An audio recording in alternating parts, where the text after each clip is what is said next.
Hi everybody, my name is Kelly Kirk and I am a peer support specialist in Richmond County, North Carolina. And we are having our Monday online recovery support group for our Facebook Live. Welcome to our Facebook Live online recovery support group, supported by the Sandhills Opioid Response Consortium. This is a forum where people in recovery can come together. We are here to encourage and support individuals in their recovery journey by sharing our own experience, strength, and hope. Our meetings consist of daily readings, meditations, devotionals, as well as open discussions. We only ask that when you're sharing, you adhere to the rules and guidelines of this page. All recovery paths are welcome, and please feel free to share by leaving your comments or questions in the comment bar there. So my name's Kelly Kirk and I've been in recovery for almost 6 years in October. Hi Reed. It'll be 6 years in October. So today I thought we would talk about fear and change in recovery. So for me, addiction recovery was like a big undertaking. And Reed, if you want to come on camera, I can split screen with you. Just let me know, because there's an option on there. I see we can have us both on there. So if you want to talk about anything, just let me know. Just type it in there. And I hope I'll see the comments. I think I will. Anyway, so fear in recovery. Like I was saying, addiction recovery was a huge thing for me. It changed my life, and it's a process that takes time. It's like an ongoing thing. You're always changing and learning and growing in recovery.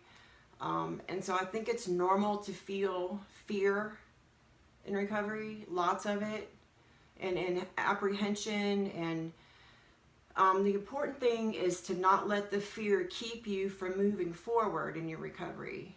And oftentimes the things that you worry about the most, or that you fear the most, or for me anyway, they end up like not even happening. Or you worry about something and you're afraid about it for a long time, and then it happens and it was not nearly as bad as you thought it was going to be.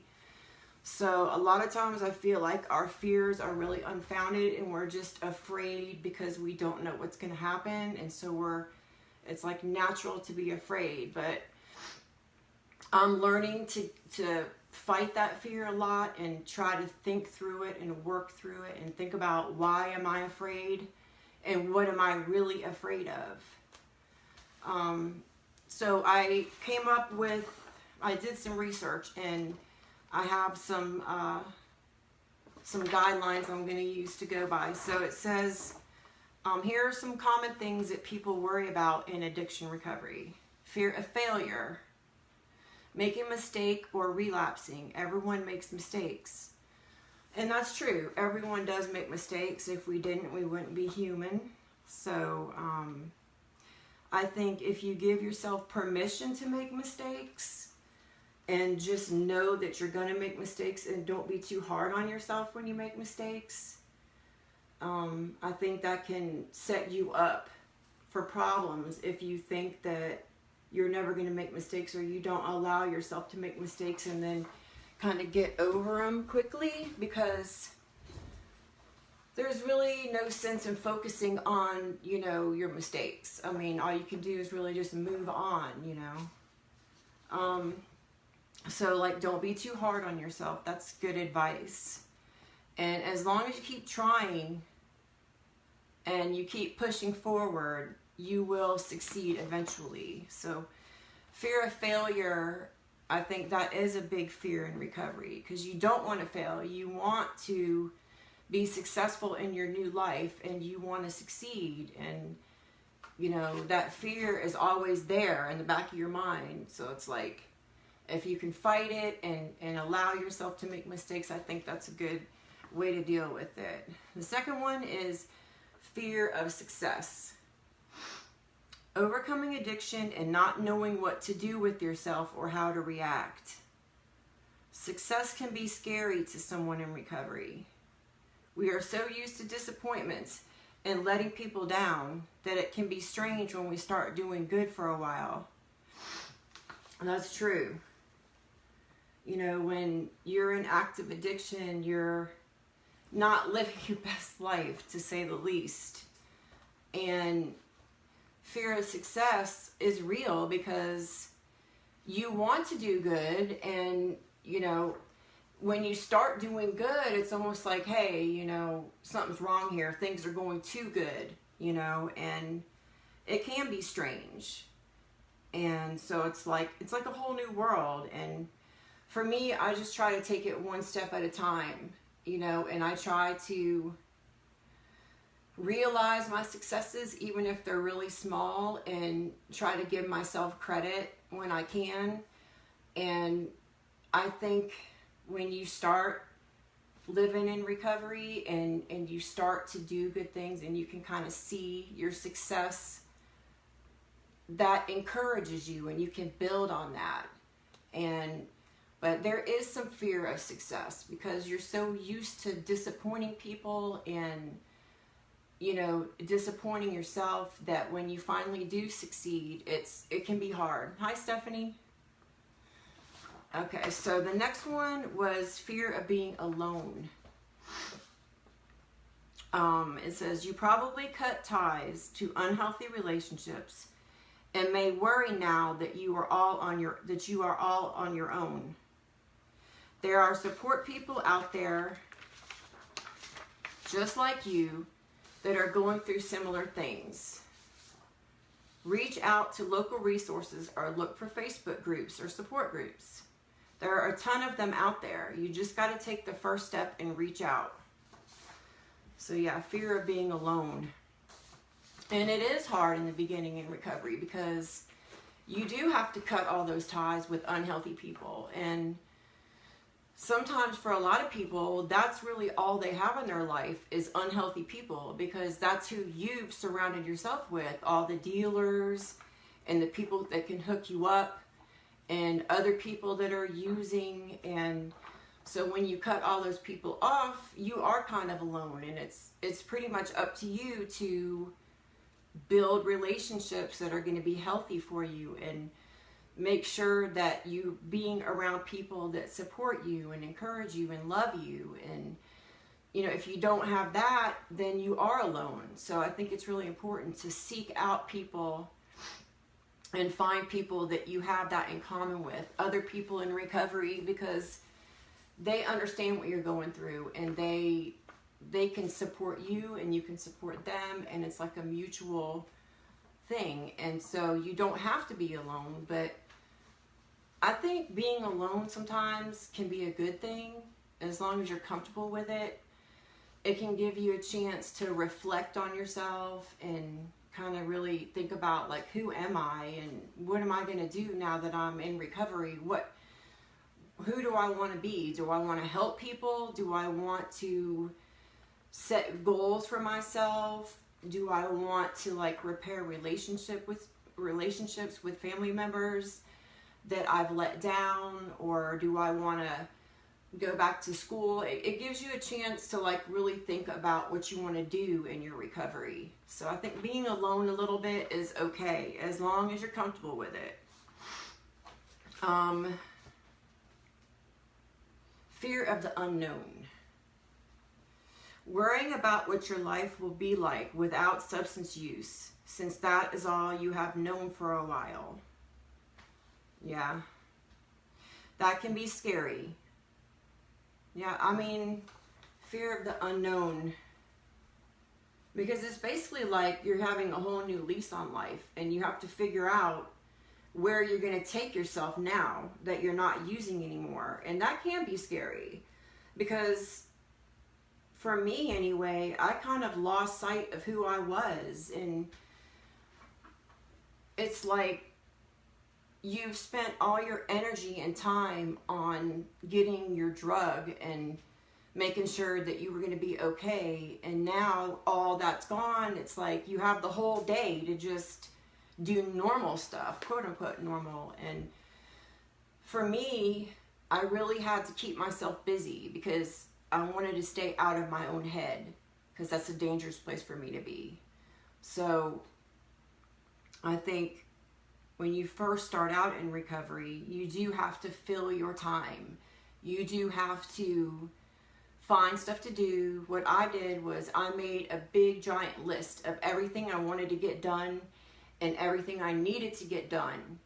And every day when I got up, I just focused on my list and I picked out a few things or one thing at a time that I wanted to work on, and I started getting things done. And when I started getting things done and I could see all the check marks on my list where I had done things, that made me feel good. Like, you know, I'm getting things accomplished. And then that builds your self-esteem, because usually when you're, you know, just new in recovery, you don't have any self-esteem. Like, you've totally blown all that. So if you can kind of work on getting some things done in your life, whether it's like small stuff or big stuff, like making a doctor's appointment or getting your hair cut or fixing the refrigerator or calling your uncle that you told off last year, or just anything can be on the list.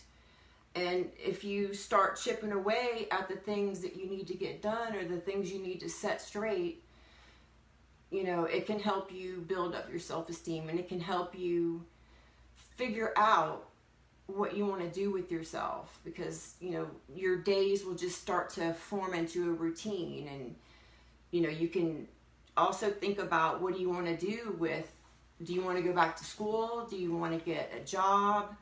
You know, what do you want to be? Where do you want to be in 5 years? Where do you see yourself?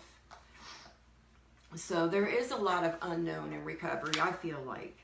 But if you just take your time and start out small, as your head clears, it'll become more clear to you what you should be doing.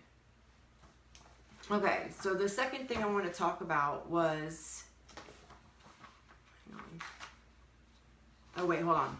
I'm still on fear, sorry. So, some things you can do to overcome your fears. Number 1, practice relaxation techniques. This really helped me. Like meditation, do exercises to get out your nervous energy, which I have a lot of that. Try yoga. Breathing exercises, they really help me. I always remember when I was in this outpatient program in Florida, the counselor lady, she was like really cool, and she told us to smell the cake and blow out the candles. It was like, and I always remember that, smell the cake, blow out the candles. But that really does help. I mean, if you take it seriously and you really take a deep breath in and hold it and then let it out, they say it's the same thing as taking a Xanax. It gives your brain, it floods your brain with those endorphins. And hey, Jennifer. So, yeah. So I think breathing exercises and relaxation techniques can really help.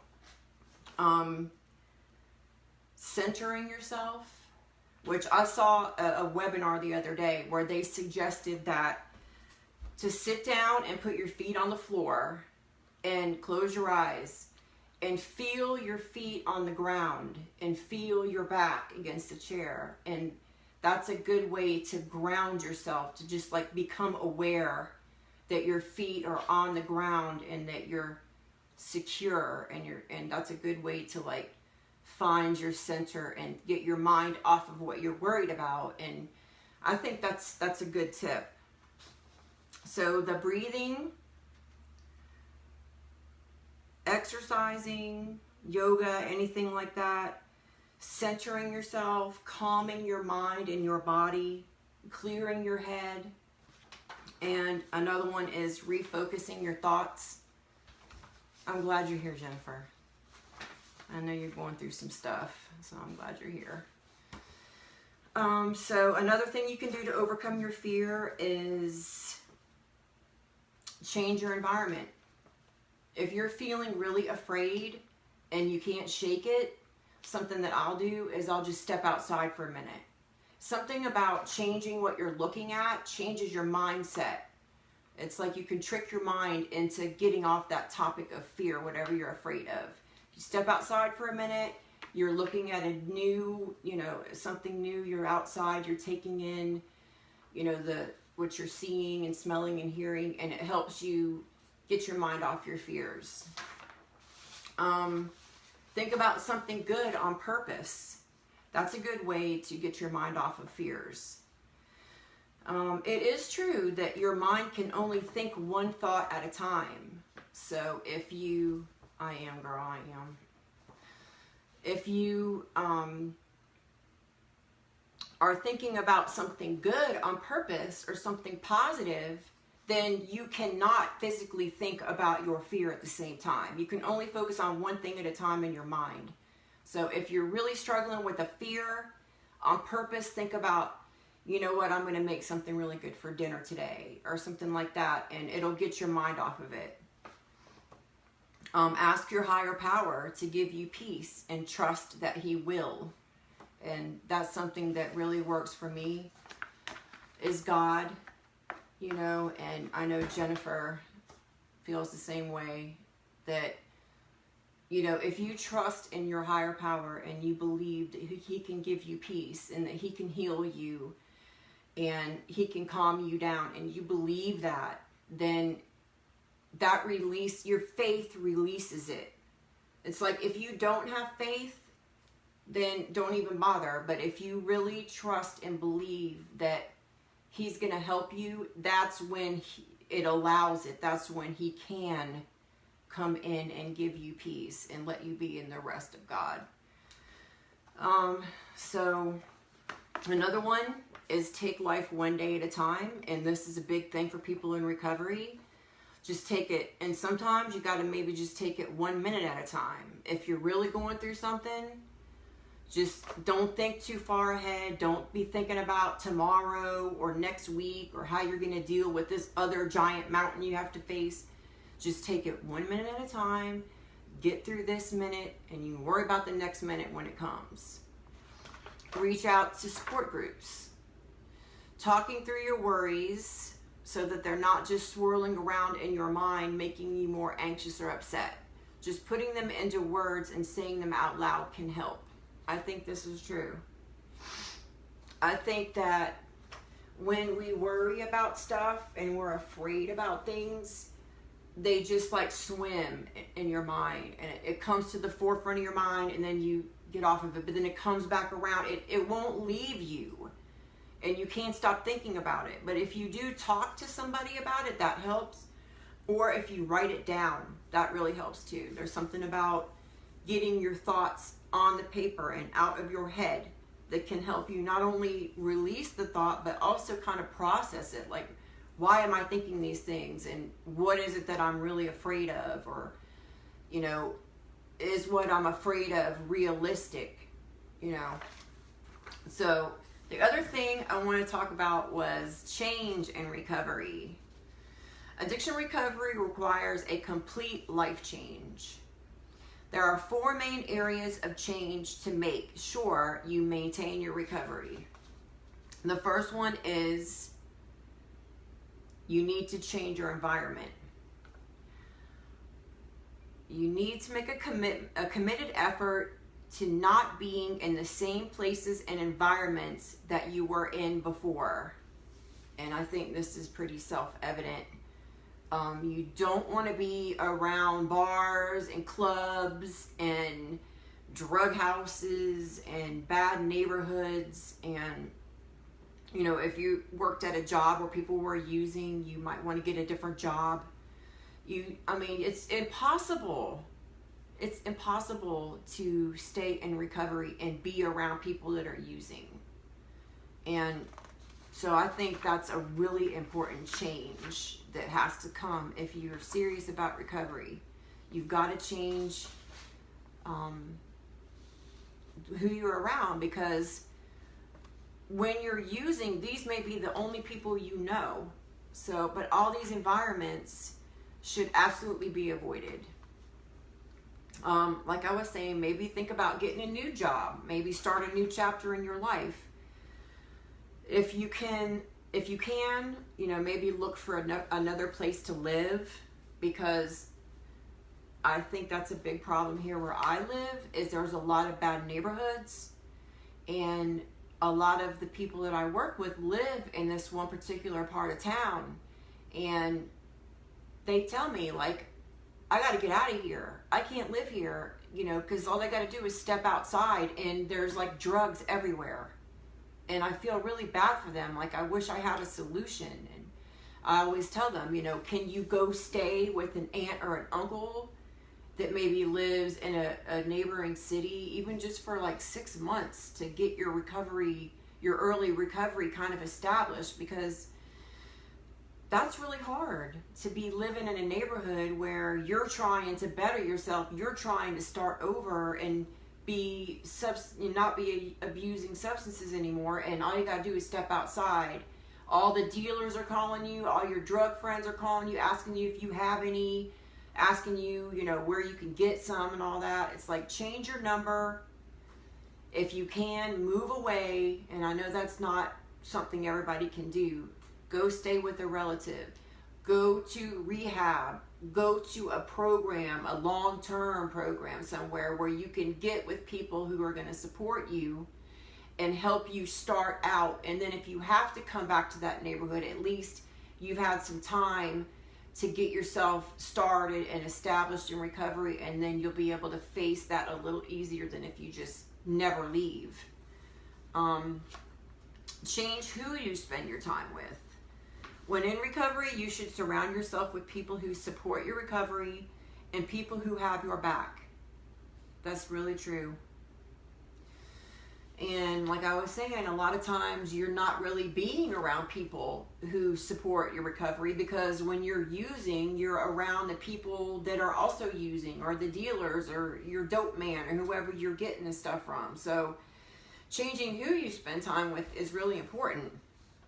And sometimes it takes effort. You have to seek out people in recovery. You have to, and I know it was really hard for me, because, you know, whenever I first like tried to go to 12-step meetings and stuff in Florida, I didn't know anybody in those meetings, you know, and I walked in there and I was just trembling, you know, and I was just so nervous, but I knew that I had to get out there and put myself out there. Otherwise I was going to fail, you know. So it was like, but it's easier once you do it the first time and step out and go around some 12-step programs or some support groups.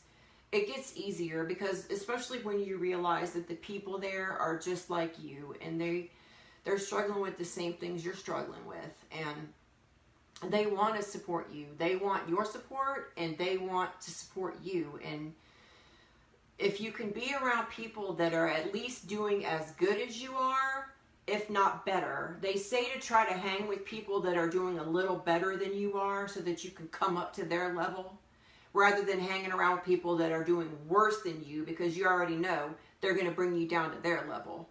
So it's always good to surround yourself with supportive family members, you know, family, friends, anybody that can support you in your recovery. You know, find a therapist that you can get comfortable with and see on a regular basis. And that way, every time you go see your therapist, you just like pick up where you left off last time, and you can kind of work through things, and you know they're going to be there to support you no matter what. And when you have problems between your visits, you can save those up for when you go, and you can address them, you know, every week when you go, or however often you go. And that's the same with support groups.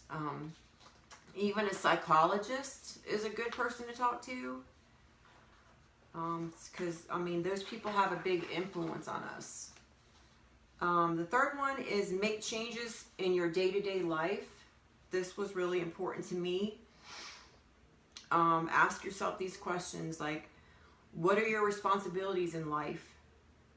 Think about what you want to be doing. What about your career path? Do you want to further your education? Do you want to start helping others? Do you want to work on improving your family life? Do you want to spend more time outdoors or with the people you love? Like, what are the things that you see yourself doing? What do you want to do? to have this new life that you've just started when you're in early recovery.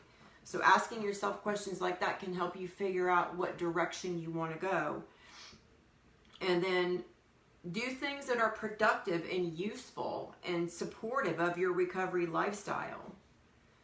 You know, read books, do, you know, webinars, watch sermons if that's your thing, or watch motivational speakers. That's a really good idea. You can get a lot out of that, and they're free. All you gotta do is go on YouTube. Make sure that you're staying active and busy. I think my worst enemy is idle time. If I sit around with nothing to do, I'm gonna get down on myself like that. I'm gonna start thinking about all this stuff, and my mind's just gonna wander around because I don't have anything I'm doing. So I try to stay busy. I try to stay occupied and active. I know ever since I started in recovery, I realized that if I sit too much and just be on the computer all day or something, I get antsy. My body has to match up with my brain. Like, if I'm real busy on my brain, but my body's just sitting there, I'm like off. I've got to make sure that I go walk on the treadmill or something later. Because for me, I've found that I need to be balanced like that. If I'm going to be sitting all day, that's not going to work for me. So, recreation is an important thing. I know, like, whenever you first get in early recovery, your brain has to adjust back to a normal brain, which takes time, and it has a hard time feeling pleasure.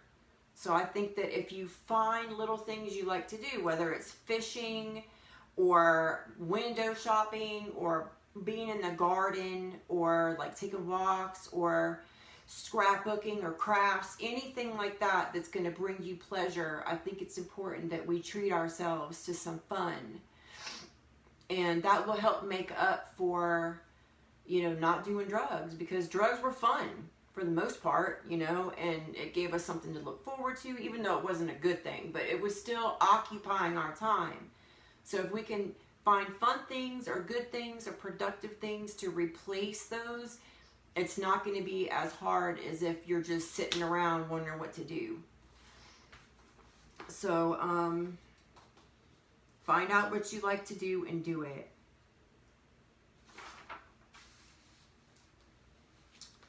But don't be so busy that you don't have time to chill and focus on yourself. So I think it's like finding a balance between being busy and being too busy.